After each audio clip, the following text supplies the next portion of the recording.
in September there in the UK. Will Anthony Joshua be involved in that show? We will be announcing that in due course.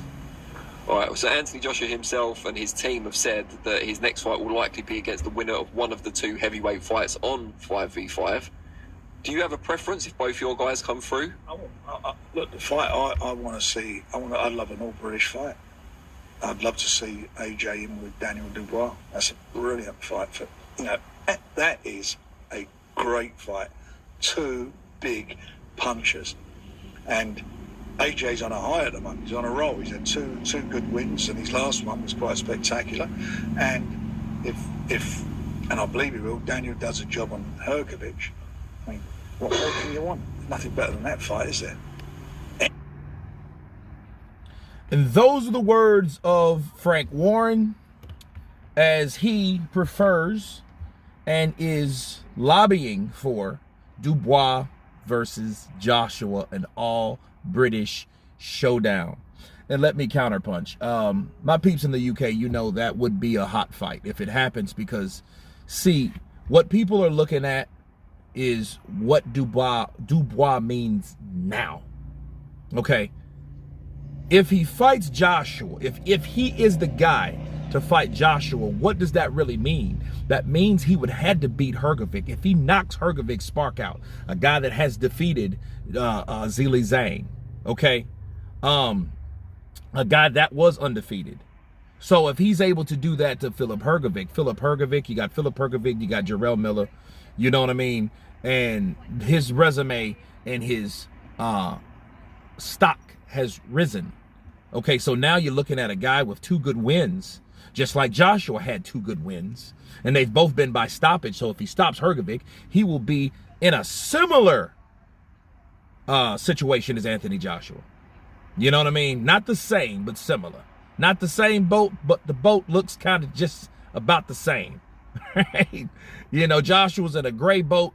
He's in a light gray boat. But it looks the same way, and they look like they're going in the same direction. And I think because of that win, that would give him, you know, some more steam, some more momentum. And then if that is the fight that he picks, especially if the IBF rules that, hey, the Mando needs his mandatory now, forget a rematch, we're going to do it right now, so whoever fights is going to, you know, that's where it's going to be. So, you know, whoever's going to want that belt is going to want it, and Dubois is going to want it, and Joshua, you know, sure as hell going to want it, because that'll put him three-time heavyweight champion. So a three-time heavyweight champion of the world, that's Hall of Fame stuff right there. Let's just be real. That's Hall of Fame status. And with Dubois, Dubois young. Dubois can crack. Dubois, you know, is a guy that he'll be around for a while or he won't. You know what I mean?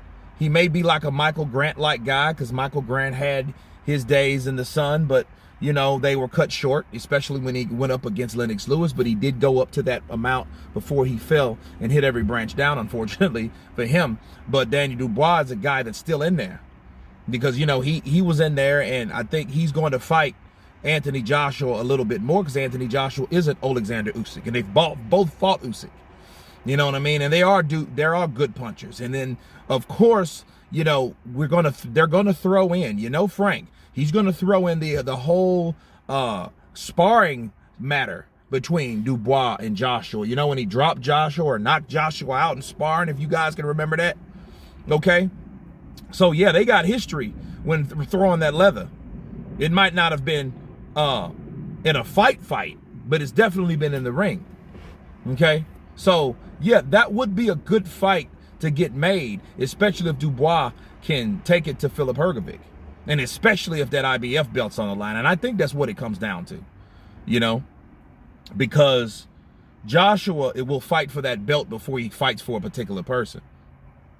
You know, me personally, I would rather see Joshua fight Deontay Wilder, but Deontay Wilder may have another hurdle to climb, you know, in his way back to the top or back to that level where they were. See, you forget, Wilder lost his last fight, so he's a step back. If he wins this fight, he's a step forward. But is he where he would have been? No, he's still not where he would have been. So I do understand the concept and the logic in that. You know what I mean? But I still would want to see Wilder versus Joshua, because one thing about Wilder needs another dynamic knockout, because everybody went ape shit when he knocked out his sparring partner Robert Helenius, didn't they? Everybody lost their minds when Wilder hit him with that half a punch and knocked Helenius Spark out. Everybody lost their mind. So it's easier for a lot of people that has either jumping off or jumped off the Wilder train to jump right back on that Wilder train. You know what I'm saying? So yeah, people do that. And Wilder has that power to do that, because all it needs is that one right hand land. Okay?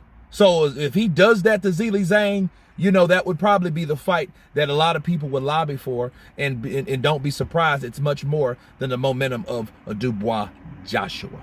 So in other words, that IBF belt has to be on the line, I think, for him to bypass Deontay Wilder in Wembley. But anyway, you guys tell me what you think of Frank Warren stating that he would prefer to see Anthony Joshua, Daniel Dubois, Wembley Arena. Of course, please subscribe. And you guys been Counterpunch. Peace!